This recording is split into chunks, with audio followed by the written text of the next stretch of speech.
Throughout our movement, we use common frameworks to help us understand how we think about leadership, how we think about teams, how we think about planning, and how we think about our outcomes. And today I'm going to do a brief review of each of those, but my main objective is to show you how these four relate to one another.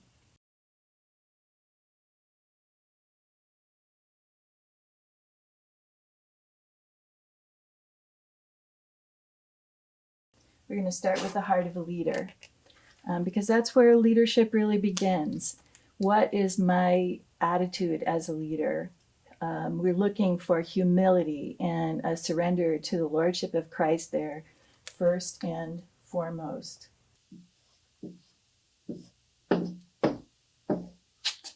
As you know, in our leadership framework, we have four roles of a leader. There's the leader as direction setter, answers the question, where are we going? There's the leader as spokesperson, the one who thinks about whose cooperation is necessary in order for us to reach our outcomes. The third is the role of a coach, the one who builds and develops the team and understands what those folks need in order to fulfill this direction. And the role of change agent. Change agent is the one who looks at how are we doing as we live out our mission before the Lord. What progress are we making, and what needs to change in order for us to get there? This is our leadership framework. We also talk here about a foundation of stewardship. We also have a framework about teams.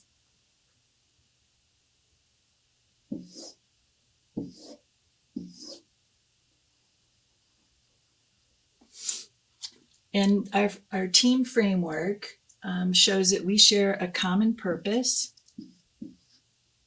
clear roles, accepted leadership, effective processes, solid relationships, and excellent communication.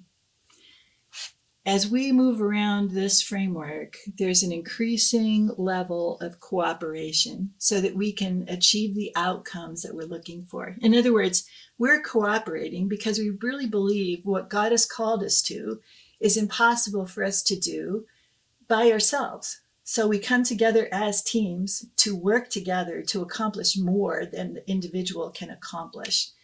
So right at the center here, we would put our results. We want to achieve more impact than we could individually. Same here as a leader. Where are we headed? We're headed toward our vision and direction that we give. A third way that we work together is using strategic planning. And commonly, you might have seen this diagram. This part represents our current reality. I'm just going to say now. This is where we are now. This is our future, where we want to go. And if we were going to capture that vision very simply, we could look at our calling statement as an organization. We want to help fulfill the Great Commission and help the body of Christ do evangelism and discipleship. How are we doing on our way to get there? Every leader has to think about what resources do we have and what resources do we need. And then every team member needs to be able to find themselves along this plan to see that they are part of the work. So the leader leads the team in setting a plan for the work that God has called us to do. And then finally, we call this our movement framework, or the outcomes that we're seeking.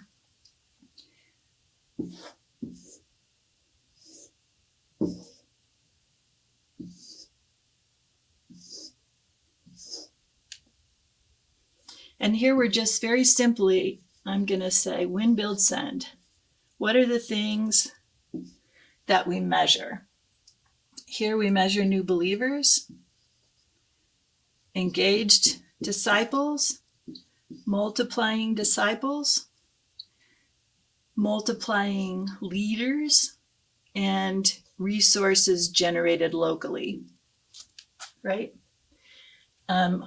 What we know about this is that this has to be in the power of the Holy Spirit.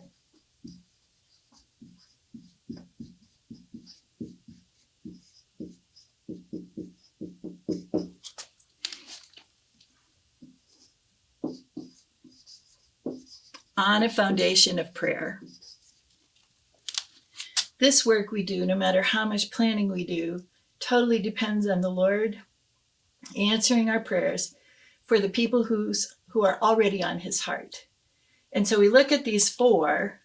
This is a brief summary of what they are. Okay, so when we start to look at how do these four fit together, there are four what I would call integrating questions. The first one that most people ask if they're part of something is, where are we going? Well, the leader as direction setter pulls the team into the strategic planning process, which helps the team with a common purpose. They understand why they are part of this work, right? Here's why we're a team, because we cannot do this individually. The leader doesn't just go off into a room and cook up a strategic plan by themselves. They involve the team in this process so that every person is able to have some ownership in the plans along the way. They know what the outcomes are and they know their part. The second question that I think is an important one as people look at where are we going, it's like, well, what's my part? Who does what? And that's where the team leader as a coach involves the team in establishing clear roles. The clear roles actually show up on this plan, and it might be as simple as, Andrew has this step of the plan. Betty has this step of the plan. Charlie has this step. And so they can see themselves here. How is that process worked out? It's a little tool that we use called the position focus, where the staff members' ministry goals or objectives and their growth goals, their development goals individually, are put together to create a common set of expectations between the team leader and the team member so that they're clear about, hey, this is on my position focus. I'm going to have some accountability. The goal in this conversation with the position focus is that the staff members is clear about the team leader's expectations, and the team leader is clear about what the team member might need in order to accomplish that. That should be an ongoing conversation throughout the year. The other thing that this tool, that when we begin to assign people work or give people work to do that's part of the strategic plan, it also establishes accepted leadership. So Andrew is leading on this step. Betty and Charlie are able to follow Andrew's lead. He has the responsibility. Same thing here with Betty. The part that she's working on, Andrew and Charlie are going to work with her to support her in that, and so on. Very often what we've seen with teams is that we spend a lot of effort on solid relationships and excellent communication. But the problems actually often come here, is that it's not clear whose responsibility is what, and so nobody knows who to look to for decisions or actions to move forward. So it's important we think about the team leader is living out this role as coach, having these kinds of conversations that clarify ministry objectives and development goals for the person to be clear about their role and for the team to be clear about who's doing what work and how they relate to one another in that process. Third question, a leader needs to look at the resources and go, okay, What resources do we have? And what that relates to the role of the leader as spokesperson. The spokesperson is the one who takes this future, what we're doing, and brings it to people outside the immediate team to say, how can we work together to see this happen? We might see it in the form of raising funds. We might see it in the form of raising volunteers or team members. We might see it in the form of forming a partnership. But that role comes right over here, and it might involve some processes like funding proposals, budget. I'll leave it right there for now because those are the kinds of things that come here, but that relates to effective processes that teams need to engage in. So when we're doing the plan, we actually have to look at how do we allocate resources to that plan? What funds or people or technology or systems are we going to need in order to move forward? When those processes become clear, it enables the team to work together more cohesively. Here, if we were looking at it, we go, okay, we should also think here about our leadership development. Maybe Betty's been doing this same role now for 5 years, and she needs a little bit of a stretch. She's showing more potential than what she's currently able to manage. And an assignment, let's say on this step, might help stretch her. So we want to be not just thinking about finances, but we also want to be thinking about people when we think about effective processes. The fourth question that we're looking at is change agent. A change agent is the one who asks the question, what progress are we making? How are we doing? And so that again is part of effective processes. The key tool there is evaluation. And how do we evaluate? Well, we're going to look at this model right here. How are we doing at winning? How are we doing at building? How are we doing at sending? And what is it that we're learning about the audiences that we're reaching? How do we need to adapt? If the world has changed, as it has in so many places over the past couple of years, where do we need to invest? Where do we need to change our efforts in order to look at a result? And again, we don't undertake that evaluation just as a matter of performance. We're looking at it from the heart of a leader. Because all through this process, we're praying that God will accomplish the future that we want to see, that He is the one. I could say this is a measure, we're going to measure fruit. But we realize we don't produce fruit. God produces fruit. We can measure our efforts and look at, are there ways to adjust our efforts? Those are the 4 key questions. Where are we going? Direction setter, plan, common purpose. Here's our measurement. What are our resources? Money, people. How do we engage them in the work? That's the coach using this specific tool that establishes clear roles and accepted leadership. Everyone should be able to find themselves on a strategic plan. And then finally, we measure the fruit of our work and ask the Lord to show us where it is that we might need to amend our ways, what are the problems we're facing, so that we can continue to move forward toward this vision. One question that seems to pop up these days is, how does the strategic intent play out with these frameworks? And if you look at it, you can see places where they're quite apparent. So if we think of love Jesus and love people, we're coming right over here to the heart of a leader. What's going on in my own relationship with the Lord, and how am I loving Him? How am I loving people? I would say that comes right down here to solid relationships on our teams. it comes out right here in evangelism and in discipleship. How do we work with people in such a way that they experience the love of Jesus in our hearts toward them?